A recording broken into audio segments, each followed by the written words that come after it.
देखिए कहीं चमत्कार हो जाए कि अगर खुल जाता है पोर्टल तो लोग का फार्म भरा जाएगा, तो 1 फरवरी से जो परीक्षा होने वाली है उसमें लोग बैठ सकती हैं। अगर नहीं पोर्टल खुला तो वो लोग के लिए कंपार्टमेंटल सब विशेष परीक्षा जो होगी उसमें वो लोग अपियरिंग। जो परीक्षा होने जा रही है उसमें जब फार्म नहीं भराया हुआ है तो बच्चों का बैठना, देखिए ये तो स्कूल की गलती है, इसमें तो बच्चे की कोई गलती नहीं है, लेकिन सरकार के द्वारा चाहे आप लोग के द्वारा जो भी प्रयास किया जा रहा है वो सराहनीय है। नमस्कार, मैं नवीन गिरी, आप देख रहे हैं ग्राउंड रिपोर्ट 24। राजा राम शाह कॉलेज के जाने माने चेहरे हैं और प्रोफेसर हैं प्रोफेसर सुनील कुमार सिन्हा, जो प्रभारी प्राचार्य हैं। ये क्या कुछ कह रहे हैं, जो रक्सौल कस्तूरबा स्कूल का जो मामला है उस पे इनकी क्या प्रतिक्रिया है ये जानते हैं। क्या उन बच्चियों के लिए कुछ हो सकता है कि नहीं हो सकता है, रेगुलर में वो एग्ज़ाम दे पाएंगे कि नहीं दे पाएंगे? पहले तो नवीन जी आपका बहुत बहुत धन्यवाद जो हमारे पास आए इस मुद्दा को लेकर। मैं ये कहना चाहता हूँ कि 2024 में जो परीक्षा होने जा रही है इंटरमीडिएट की, जिसका आज प्रोग्राम प्रभात खबर में निकल चुका है, ये बच्चियाँ जो हैं जिनका फार्म स्कूल के द्वारा नहीं भरा गया या साइबर के द्वारा नहीं भरा गया, इसमें ना बच्ची का दोष है, ठीक है ना। इसमें सरकार के द्वारा ये किया गया कि तत्काल साइबर वालों को जेल भेज दिया गया और प्रचार पर कुछ कार्रवाई किया गया। लेकिन मैं ये कहना चाहता हूँ कि 2024 में जो परीक्षा होने जा रही है उसमें जब फार्म नहीं भराया हुआ है तो बच्चों का बैठना मुश्किल है, उसमें बच्ची नहीं बैठ सकती हैं, ठीक। दूसरी बात है कि सरकार के द्वारा एक विशेष परीक्षा का आयोजन किया गया है, जो कि रेगुलर का रिजल्ट निकलने के बाद उसका फार्म मार्च या अप्रैल में भराएगा और रिजल्ट उसका मई या जून तक निकलता है, ठीक है। लेकिन उसमें जैसे आप कह रहे हैं ना कि उनका रेगुलर में क्या नहीं हो सकता, क्योंकि उन बच्चियों ने तो सब कुछ किया, फॉर्म फिलअप नहीं होना वो स्कूल और साइबर की बात है, इन दोनों के मिस्टेक से ये काम हुआ है। तो वैसे में बच्चियों के ऊपर ये पनिशमेंट क्यों मिलेगा?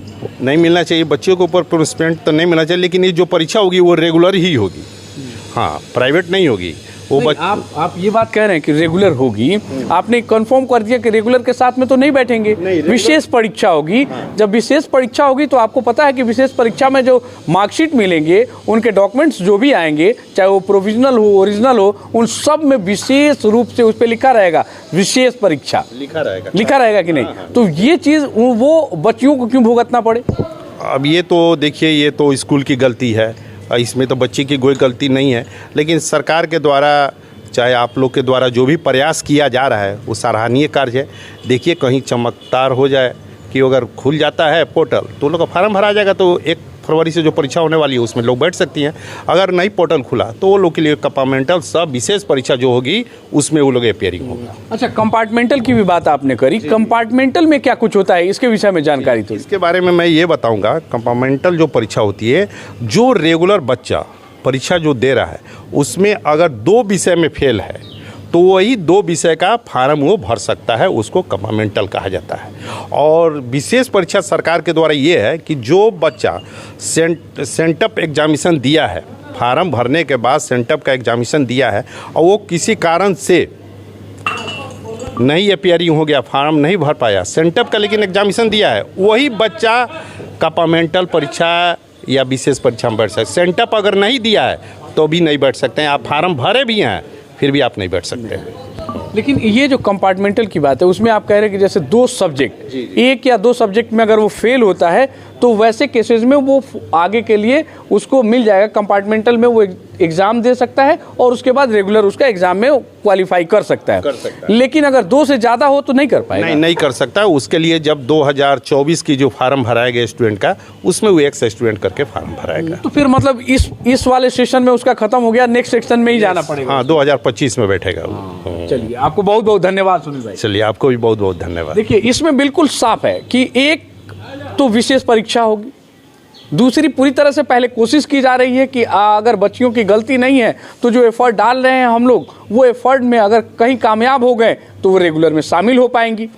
तीसरी बात यह है कि कंपार्टमेंटल अगर कोई बच्चा अगर है या बच्चियां हैं, उनके लिए स्पष्ट हो चुका कि 2 सब्जेक्ट में एक या दो सब्जेक्ट में अगर फेल होते हैं तो वो कंपार्टमेंटल में जा सकते हैं।